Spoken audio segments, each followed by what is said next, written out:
ongoing from the Ghana Registered Nurses and Midwifery Association.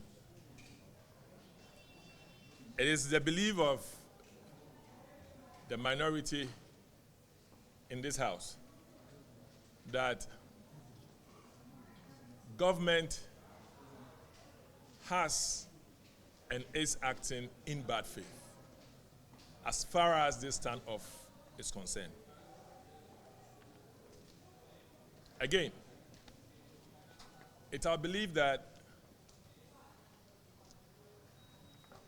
governance is a continuous process, regardless of which parties in government. Public servants are paid, they remain public servants. Collective bargaining rights, which are agreed on, remain their rights, regardless of which government takes over after elections. The Registered Nurses and Midwives Association of Ghana, in May 2024, had an agreement with government on their rights. Rightfully so. In a document, it was signed by the representations of GRNMA by Perpetua Oforian-Poffo,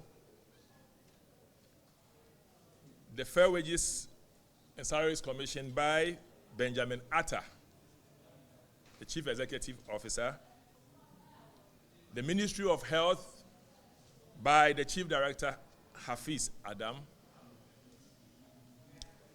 and also the General Secretary of the GRNMA. They signed this document, and as on the document, the effective date of implementation shall be 1st July 2024. This was signed in May by state representatives, legally mandated to do so, and that is government. Unfortunately for the nurses, their fronts got divided, and the Professional Psychiatric Nurses Association of Ghana took the GRNMA to court. So what was supposed to have been implemented in July was not until the issue in court was settled on the 25th of January 2025. In the spectacle of nurses, they don't care whether it's a new government or not. As far as it is, it's governance which is continuum. And for that matter, they seek their rights. So they saw their rights starting from January. The government, we've tidied ourselves, and you must go ahead and sort us out. February, March, April, May, June. And then they have to call for resort to strike. Why would we have to wait for them to resort to strike? Knowing the culture of practice in this country, that labor, when they wait and feel undermined, they'll resort to strike action. You may make an argument that the essential health workers, but the same Act 625, that's Section 10, that says that they are essential workers, and for that matter, if they want to resort to strike, they would have to write to the Fair Wages Commission. They notified the Labor Commission and the Fair Wages. They did so, Labor Commission. They gave them a letter, and then in the same act, they're supposed to respond within 48 to 72 hours. You did not respond to it. Bad faith from government. Extremely bad faith from government. And then now you, the same Labor Commission, then take them to court, referring to the same act that says that essential workers do not go to strike, do not strike. Again, another bad faith. So you are using your powers to checkmate them, while the same act gave you the mandate to have resolved their issue within 72 hours. You did not. We in minority don't believe that the nurses are at any fault. It is their right. They are seeking their right. I would want to know any of you who think this just is not justified in Appendix A of their CBA. Which of them? Is it the 30-month allowance, which has been agreed that is being paid under the previous government? Is it the issue of rural incentive allowance that was agreed, that is meant for nurses and midwives in the rural areas so that we can have nurses and midwives in the rural area. Which of them would you say is not legitimate? Is it the issue of fuel allowances, which has been historical since 60s for these people? Is it the issue of uniform allowance, which has been there since the 1960s? It couldn't have been changed in any republic, and it cannot be changed under a previous government. It cannot be changed now. So you see that all the expectations in the CBA called for in Appendix B is justified and not far-fetched. But government has not seen the need to have engaged them since January.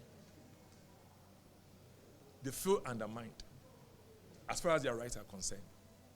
And that is why they advise government that, okay, we're going to wear red bands for the first stage. The next stage, we're going to do OPD. And the next stage, IPD, inpatient. And now, total strike. And nobody was listening to them to have taken them to court. Even taking them to court is an extreme act of bad faith. You don't. Everybody is being assertive. They have their rights within the law. You cannot use the law to checkmate them. That's not right. So we are here to state clearly that the posturing of government must change. It must change. Respect them. Sit with them. Let them know what you can do and what you cannot do. Luckily, we are going to listen to the Minister of Finance soon on the media budget review. So this is the time that you have to include their concerns as far as the media budget review is concerned. It's not as if we are in August, then you tell them, hold on for the next budget cycle. You are now going to read the mid-year budget review, and this is the right time to include their concerns, or this is the right time you listen to them. My understanding was that since January, they were told that the Ministry of Finance will meet them in June. And then the date was June 18th. How would you feel when you want something and somebody is telling you that, hold on. 6 months' time. How would you feel? We are not here to justify the strike for them. We are here to plead with the nurses to understand that even if government see the need to engage them, they should go with the good faith with Ghanaians at heart. Because getting all the money without the lives that we have lost brings no joy to anyone. So as minority, we are mindful of the fact that we are not stoking it up and asking them to prolong the strike. We are only asking them to be merciful as far as the tables are concerned, that when they go to sit, they must be merciful to see the need to be reasonable. Reasonability means you appeal to their conscience and say, if you are asking for 8 things, we cannot. You know what? In the budget, we'll do 3. Maybe the next budget, we'll do 2. Let government change their posturing towards these people and let them not use the law and let them not frighten them. You hear they say that the president is married to an MPP person. You are just making this one so below the belt. The same president was the one who called the nurses' strike in 2020 for 3 weeks. Wasn't he married to an MPP person? Why do you politicize this? He's the president, for crying out loud, and has a right to make sure the welfare of his people or her people are held up high. Would you want to politicize everything to the point that people are losing their lives? The next life that will be lost is my relative or your relative. And we are not here in minority to do a business of politics on health here. We are not ready. We want to call a spade and just ask government to change their posturing. Show some respect to the nurses and midwives of this country. And then tell them something better so we can also urge the nurses to be more merciful to Ghanaians as their rights are being respected. That's why we call the press conference. Thank you very much.